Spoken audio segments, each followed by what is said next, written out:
There you are, Leonard. Just as I said, it's gone. If you look closely, you'll see that the case hasn't been forced. It's been opened by someone cognizant of museum routine.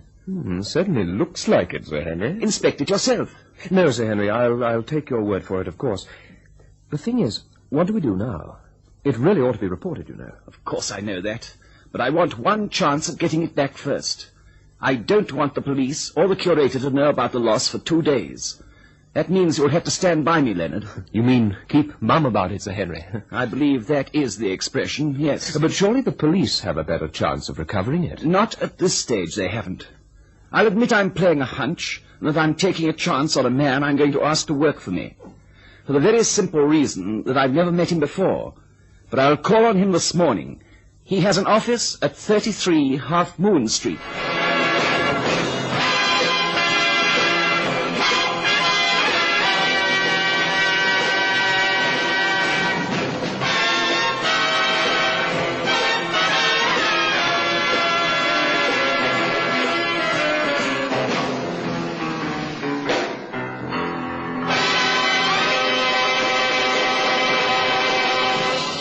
Impressed by Sir Henry Barr's frankness.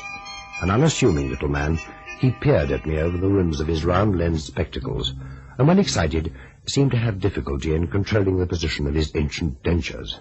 But he struck me as a man accustomed to telling the truth, whatever the consequences might be. In this case, the consequences could be quite serious for Sir Henry Barr. However, his approach to the problem was philosophical, understandingly so, since Sir Henry was an archaeologist and student of ancient rites and philosophies. My main concern was that the theft had taken place from the British Museum. You see, Mason, the museum is stuffed and stuffy. It's old-fashioned to start with, and it's not big enough anymore. The very look of it is enough to put off most people. The only time the public is remotely interested is when we winkle out a few special exhibits and display them in the main hall. When the theft took place, Sir Henry, was such an exhibition in progress? Yes, and that's where I agree with the Americans. They don't use the word museum anymore. They call it an exhibition. And that's what in reality it is, an exhibition of the ancients.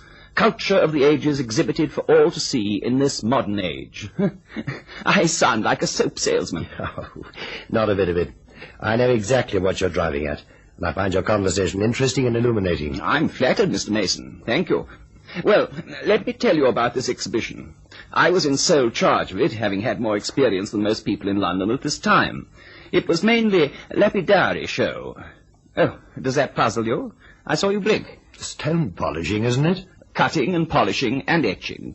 It's a fascinating hobby and has many thousands of enthusiasts. You see, it's a healthy hobby, wandering over beaches and moors looking for stones to cut, and a skillful hobby, to cut and shape and polish the stones when you've found it. However, this show in the museum was to demonstrate techniques through the ages. That rubber stamp you have on your table, Mr. Mason, probably cost you a few shillings. But in ancient times, thousands of years B.C., a stamp like that would have to be cut by hand in soft stone of similar density to the hard rubber you have on yours. And you had such stamps on display? Seals would be the correct word. Royal seals and seals of families of ancient lineage. They would have to be made to last virtually forever, since the ancients believed their royalty to be immortal and holy, so a wood carving would be useless. Well, I don't wish to bore you with too much detail, but these ancient seals on show included the sign of Ming Tuan, dating from the First Dynasty, a cast of a golden seal that had once belonged to a minor prince of the Hittites, and the seal of Darius. Darius? The Persian emperor? I see you know something of ancient history, Mr. Mason. Well, I didn't know the British Museum had in its possession the actual seal of Darius. It hasn't anymore. It's been stolen. Great Scott, Sir Henry. When you came in here, I thought you were concerned with some petty theft of a personal nature. The seal of Darius must be worth a king's ransom. And it should be. Darius was the greatest king who ever lived. Well, the Greeks don't think so. Remember Marathon? That's like the Americans saying, remember the Alamo. But we aren't here for an historical argument. No, we're not. In fact, I'd like to know why you've come to me and not the police. Have you reported this loss to the police? No. Why on earth not? Only the librarian and myself know about it. You're forgetting me. But this is a confidential interview, and so I can rely upon your discretion in the matter. Not if a rare item has been stolen from the British Museum, you can't. My dear chap, the only reason I've come here is to enlist your help in getting back the seal of Dorian. But we're not a firm of investigators, private eyes. Oh, but there's no investigating to do. There isn't? Not at all, Mr. Mason. I know where the seal of Dorian is. I merely want you to go and get it back for me. All right, Crash, all right. If you don't want the job, I'll simply ring up Sir Henry Barr and tell him to wait until Cannon gets back.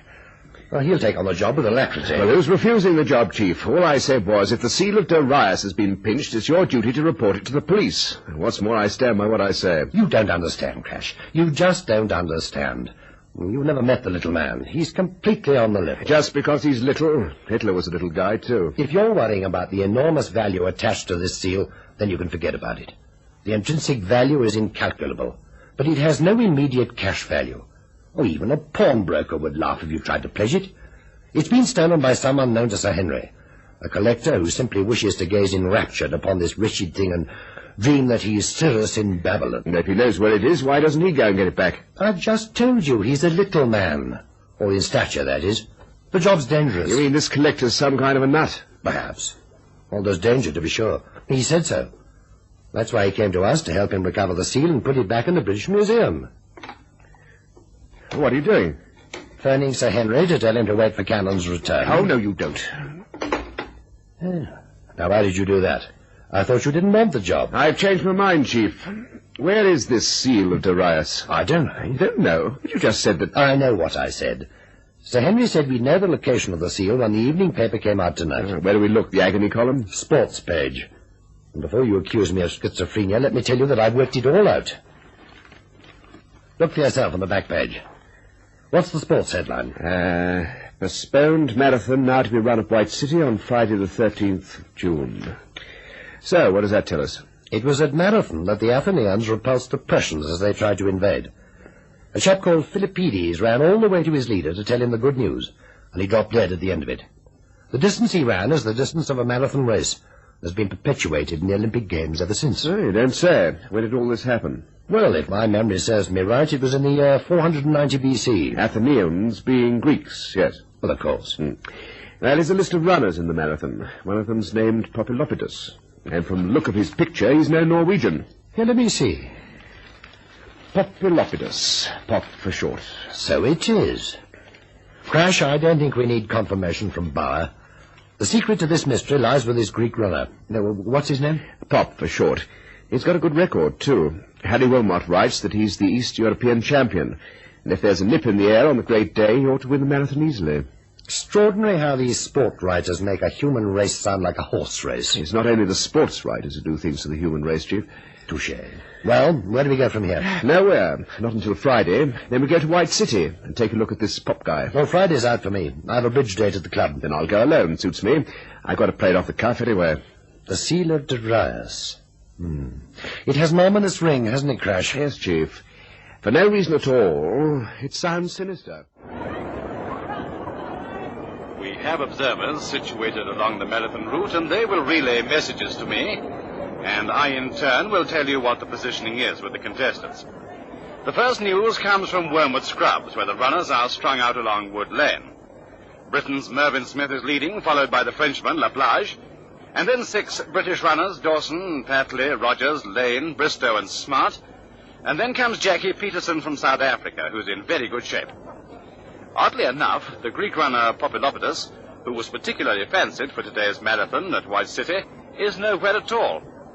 Oh, a message has just come through that Pop, as he's called, has turned into Wood Lane from Westway and is running like a hare. He must have stopped off for some reason.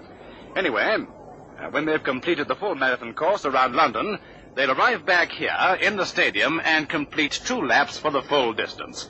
As information comes through, I'll feed it to you. Meanwhile, Mr. Mason has remarkable powers of description. You must be Carson. What's that? I said you must be Crash Carson. Do I know you? Mr. Aubrey Mason at Assignments Unlimited said you'd be here on the Dorian job. His description of you was so perfect that I had no trouble at all in recognizing you. Oh, is that so? And who are you, friend? I'm Sir Henry Bower. The client. Well, hello. What brings you to White City? Obviously the same thing that brings you here. Yes. But the chief said that this assignment might be dangerous. I haven't come here to look for trouble, rather to avoid it. I noticed that you were paying particular attention to the announcer in the box. You think that Populopodus has something to do with the disappearance of the seal of Darius? Or something to do with its reappearance. But tell me, Sir Henry, if you know the people who've stolen this thing, why didn't you go to the police and tell them? And have the story spread over every newspaper in the country. Great grief, Carson. If that happened, the British Museum would never allow us to conduct another exhibition as long as we lived. More news of the marathon runners. Quiet a minute. They're now willing to Kensal Green, and apart from one runner, the positions have not changed. That one runner is the Greek entrant Pop. Not only has he made up all the lost ground, but he's now firmly established in the lead. The Observer at that point remarks that had Pop not been forced to stop for some reason at the beginning of the race, the outcome would by now be a foregone conclusion. Now, I have some results for you. For the discus, no... Yes, Kensal Green is okay as far as Kensal Green. And what's that, Carson? The Greek runner. What do you know about him? Nothing at all. You told the chief that he'd find the solution to this mystery on the sports page of the newspaper. That meant the marathon. You're here in person. Now, where do the ends tie in? They don't. I received a letter from a gentleman who was obviously Greek by his name, requesting that his society borrow the seal of Darius. I refused on the grounds that it wasn't mine to lend. I thought at first that the seal would be at the address on the gentleman's letter. I went there after I'd seen Mr. Mason, but the house was empty. That's all I can tell you. So you just guessed that this marathon had something to do with it. Is that what you're trying to say? Well, the coincidence is rather remarkable, isn't it? The marathon was run because of the war between the Athenians and the Persians. The seal of Darius, king of the Persians, was stolen just before a marathon is run here at White City, with a Greek runner the principal participant. So, what would they do with that seal? It's hard to fathom the mind of a person who lives behind the Iron Curtain. The communists? That part of Persia from whence the seal originally came is now part of the Soviet Union's satellite network of countries. And the Observer from Elgin Road reports it to say the position of the marathon runners is unchanged, except for the Greek runner Populopodus. For some unaccountable reason, he's out of the race entirely. He was leading at Kensal Green Cemetery, but somewhere along the route he's dropped out. There's been no sign of him, and the Observer reports that he must be so far behind now that he can never hope to catch up and must be considered out of the race altogether. However, the others are going strong, and we hope to see them back... Did you hear that? Yes, he's disappeared. The Greek has disappeared somewhere between Kensal Green Cemetery and Elgin Road. That's the clue, Sir Henry. Find the Greek and you've found the seal of Darius. Crash Carson had the office car parked right outside the White City Stadium, and in less than 5 minutes he was winding in and out of the traffic along Wormwood Scrubs as he headed for Kensal Green Cemetery, the diminutive Sir Henry Bower tense and alert by his side. If I can locate where the Greek went to, I want you to take this car and contact the chief, Aubrey Mason. He's at the Junior Carlton Club playing bridge, okay? I'd rather like to come. I've never had so much fun in my life. Well, that's the word to remember, life. Hang on to it. Now, I figure that plenty of people must have seen the runners go by. Now, I'm going to stop along the route to ask them. Anybody may have seen where this Greek made a duck. No, I doubt it. People would line the streets to watch the runners go by, but once they were past, the people would go home again. Isn't that so? Yes, but in the side streets, it isn't often you see a big Greek running up a side street in a pair of shorts. In Piraeus, maybe, but not in the middle of London. Have you got a road map? Of Greater London, yes, in the glove box. May I use it? I hope so. Thank you. Ah. Here it is. The Harrow Road. And there's Kensal Green Cemetery right ahead. I'll turn into the Harrow Road and then we'll stop. A good idea.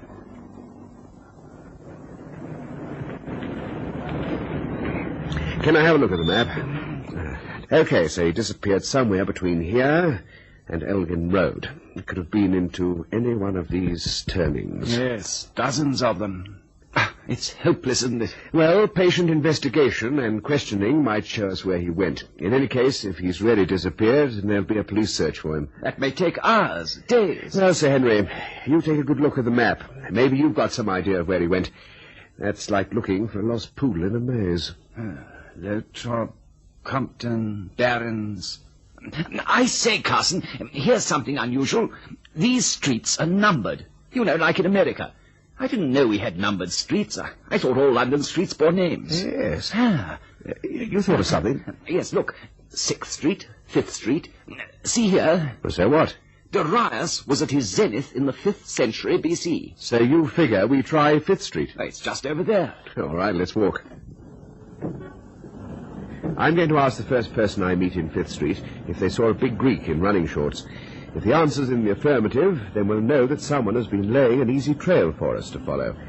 Everything so far is tied in. Once the police know about that seal of Darius, then they'll follow the trail just as it's been blazed for us. But for what purpose, Mr. Carson? Why did they want to lead us on like this? That's the $64 question, Sir Henry. Well, here's 5th Street. Keep walking. Hey, look over there. Just what the doctor ordered. An old man sunning himself in a doorway. I'll bet you that he's been there the best part of a day. If anybody saw anything, that old man did. Come on. Oh, I say, I wonder if you can help us. What you want, Nipper? Well, my friend and I are the organisers of a road race. We think that one of our runners got lost and took the wrong turning. You didn't see a big, dark-haired man come along this way in a pair of running shorts, did you? Of course I did. Think I'm blind or something? You mean he did come down this road? A geezer in red shorts. That's him. Where did he go? He ain't got his heart in running, mate. That I can tell you. He ain't got his heart in running. Maybe not, but where did he go? Over there, in Mabel Lagger's boarding house. Boarding house. It's a laugh. Well, here's something for you.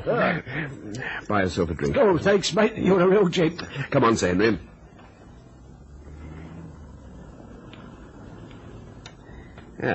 Mabel Lagger's boarding house. Well, here goes.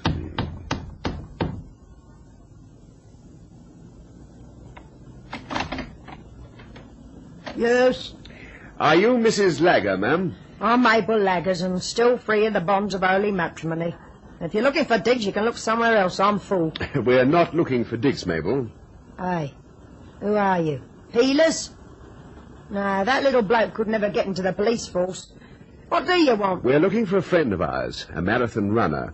Oh, what? A runner. He got lost on the way to Elgin Road, and we believe that he came in here. He was dressed only in a pair of running shorts. Do you mean Captain Keno? Keno? Yes, that's the man in running shorts. Can't make him out. Who's on the run, he is? Mind you, there's been plenty of blokes living here who's been on the run, but in a different way. Now, the captain, for all he talks funny like, is always running around to keep fit. Now, I asks you, running around to keep fit, it ain't healthy. He ought to be doing an honest day's work, didn't he? Yes, yes. Look, do you think we could see Captain Keno? If you wants to. The place is becoming a blooming railway station, if you ask me.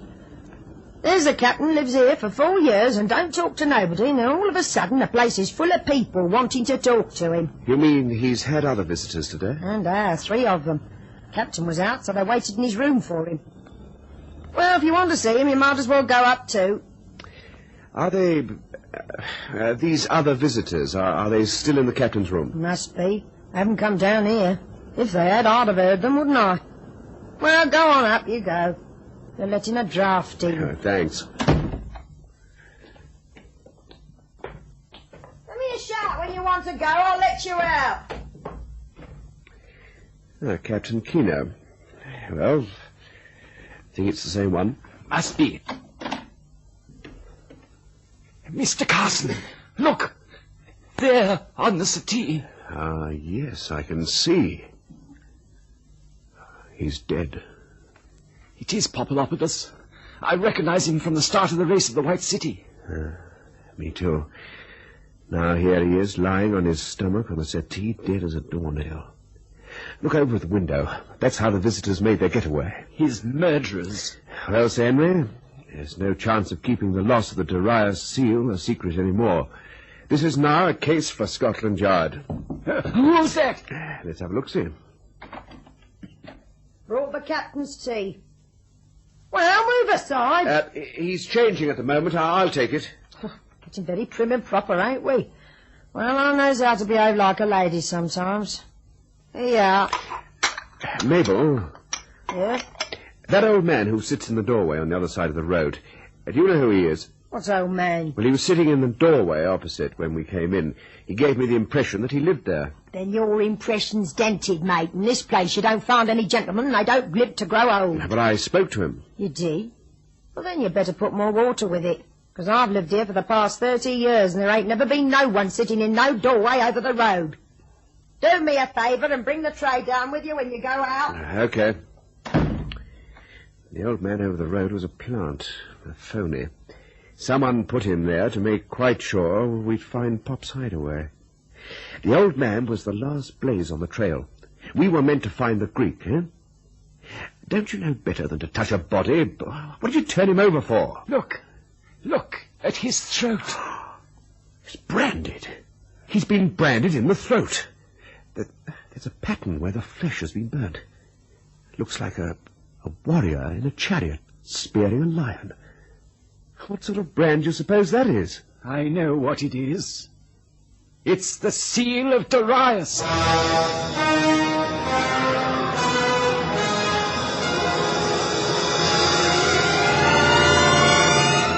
He must be a maniac. No, Chief. This maniac is crazy like a fox.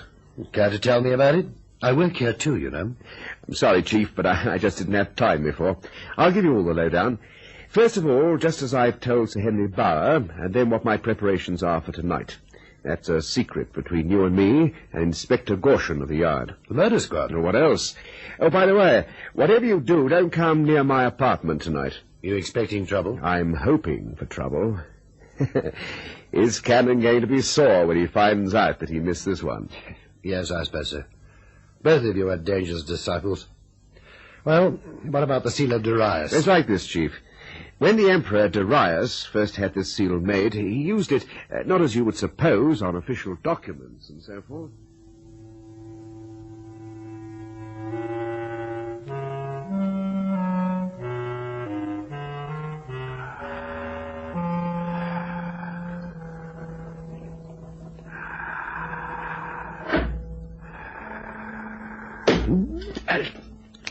Stand right where you are.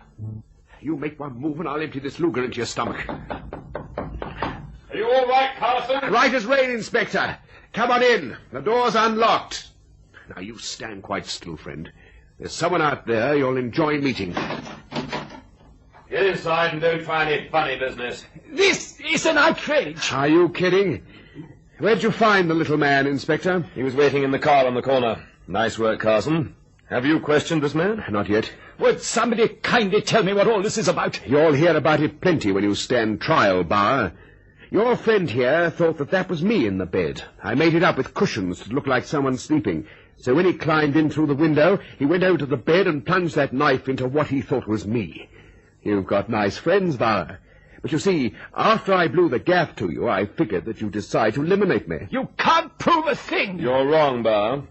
My sergeant took two things from the glove box of your car. Two things which are going to put you inside for a long, long time. Two things, Inspector? One was a blowtorch. Handy instrument for making things hot. And the other thing? I'll give you one guess. That's right. The seal of Darius. Sir Henry Bauer didn't go to prison after all. He turned Queen's evidence, and the special branch were able to ferret out a whole nest of enemy spies. The Greek runner was an agent for America's CIA, and Bauer the chief of a red spy ring. Bauer faked the theft of the seal of Darius, and one of his men lured the Greek back to his boarding house. There he was killed, and the seal branded onto his throat. Bauer called us in, knowing full well that we would find the body, and that he, being in the company of Carson, had a perfect alibi.